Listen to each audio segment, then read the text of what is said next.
안녕하세요. 김태현 목사입니다. 뚜벅뚜벅 메시지 오늘 출애굽기 묵상 48번째 임재하심 출애굽기 25장 10절에서 22절 말씀 가지고 함께 뚜벅뚜벅 걸어가겠습니다. 본문은 하나님께서 모세에게 만들도록 명하신 성막의 기구들 중에서 법궤에 대하여 말씀하고 있습니다. 법궤는 성도가 어떠해야 하는지에 대해서 보여줍니다. 먼저 법궤의 이름에 대해서 살펴볼까요? 몇 가지가 있습니다. 첫째는 증거궤입니다. 하나님을 증거하는 말씀으로 십계명을 담고 있다고 해서 증거궤라 합니다. 본문에서는 법궤라는 이름을 사용하지 않으셨고 증거궤라는 이름을 사용했죠. 둘째는 법궤입니다. 하나님의 율법으로 십계명을 담고 있다고 해서 법궤라고 부릅니다. 세 번째는 언약궤입니다. 시내산의 언약의 내용으로서 십계명을 담고 있다고 해서 언약궤라고 불렀습니다. 네 번째로는 여호와의 궤입니다. 법궤의 주인이 여호와이시기 때문에 여호와의 궤라고 부른 거죠. 이렇게 이름이 다양합니다. 또 여러분 법궤의 모양을 한번 보시면 가로 125cm, 세로 75cm, 높이 75cm입니다. 여러분 그런 조각목으로 만들어져 있단 말이죠. 조각목은 아카시아과의 씨띤 나무를 말합니다. 법궤의 안과 박은 정금으로 싸고 돌아가면서 금태를 둘렀습니다. 그리고 윗가로 돌아가면 금고리 넷을 만들어서 운반에 용이하게 만들었지요. 법궤를 나르는 채 역시 조각목에 금을 입혀서 만들었습니다.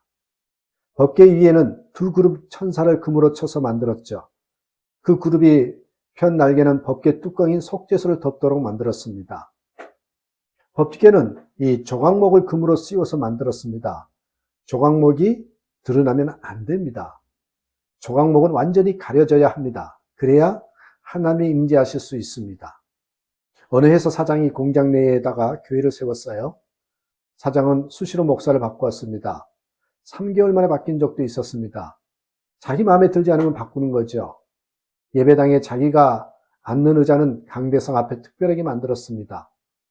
이분은 금은 안 보이고 조각목만 보이는 분이지요. 어느 날 목사도 아닌 젊은 전도사가 부임을 했어요. 그 전도사는 이것은 아니라고 생각했습니다. 그래서 예배하러 온 사장이 그가 오기 전에 의자를 밖에다 던져버렸어요. 마침 사장차가 창문가에 주차되어 있다가 박살이 나버렸죠. 사장이 들어와 보니 자기 의자가 없어요. 전도사는 쫓겨날 생각을 단단히 하였기에 강하게 말했습니다. 사장님도 저 자리에 사원들과 같이 앉으십시오. 사장은 처음으로 사원들 자리에 가서 앉아서 예배를 했어요. 얼굴이 죽을 상이었습니다. 예배를 마치고 나가서 보니까 자기 차가 박살이 났네요. 전도사는 사표를 써들고 사장실로 갔습니다. 사장이 전도사를 맞으면서 말합니다. 전도사님이 참 목자요. 고맙습니다. 제가 다시 한번 배우겠습니다. 같이 일했으면 좋겠습니다. 그렇게 이야기하는 겁니다. 그리고 멋지게 같이 일했다라는 이야기입니다. 자칫 잘못하면 교회에서 사람이 나타나기 쉽습니다. 금 속에 감추어야 할 조각목이 드러나는 꼴이죠. 법궤 안에는 십계명 돌판 2개와 만나를 담은 항아리가 그리고 아론의 싹난 지팡이가 있습니다. 십계명 돌판은 우리에게 새 계명을 주시는 예수 그리스도를 보여주는 것이죠. 만나를 담은 항아리는 우리의 양식이 되시는 예수 그리스도를 보여줍니다. 아론의 싹난 지팡이는 부활이요 생명이 되시는 예수 그리스도를 보여줍니다. 여러분 또 법궤의 의미가 있어요. 하나님은 법궤를 만들게 하실 때 분명한 목적을 가지고 만들게 하신 것입니다. 다음과 같은 용도가 있어요. 첫째, 하나님께서 임재하시는 곳입니다. 법궤는 하나님께서 이스라엘에게 임재하실 때 성막에 임재하셨습니다. 더 정확하게 말하면 성막 안에서도 지성소 안에 임재하셨고 지성소 안에서도 법궤 위에 임하셨죠. 둘째, 하나님께서 은혜를 베푸시는 것입니다. 법궤의 뚜껑을 속죄소라고 했습니다. 다른 이름은 시은좌입니다. 시은좌는 한문으로 베풀 시에 은혜다가 자리 좌자를 씁니다. 그러니까 은혜를 베푸는 자리라는 말이죠. 하나님께서 인간에게 은혜를 베풀기 위해서 임재하신 자리가 법궤였습니다.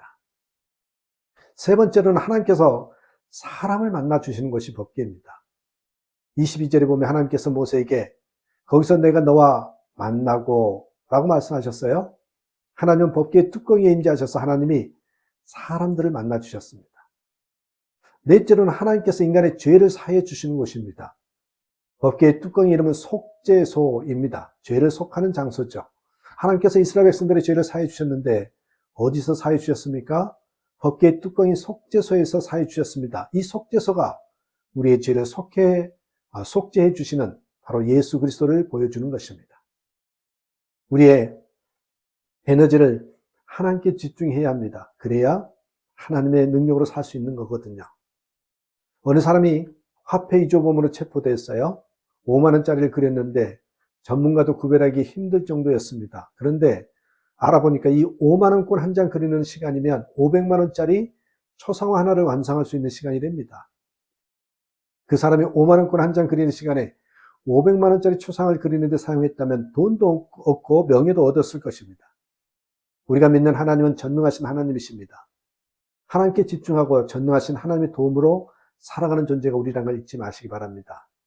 자, 여러분, 법궤가 주는 영적인 교훈은요, 우리에게 가장 중요한 것은 하나님의 임재하심입니다.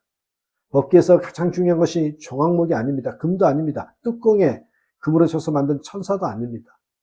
법궤에서 가장 중요한 것은 하나님의 임재입니다. 신앙생활은 언제나 이 원리를 잊지 않고 살아야 되는 것입니다.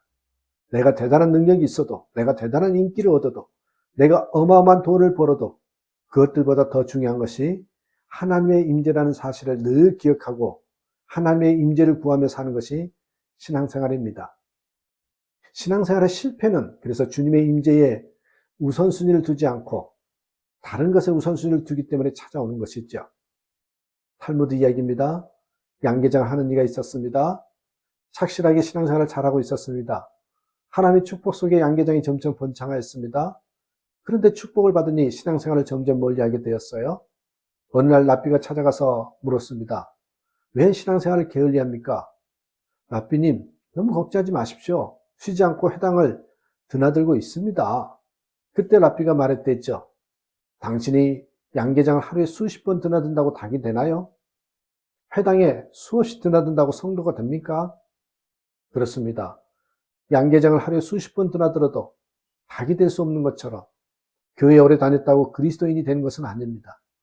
하나님의 임재를 체험해야 합니다. 그래야 거듭나고 그래야 그리스도인이 되는 것입니다. 잊지 마시기 바랍니다. 우리에게 가장 중요한 것은 하나님의 임재하심입니다. 늘 하나님의 임재가 머무르는 저와 여러분의 삶이 되길 주님의 이름으로 축복합니다. 감사합니다.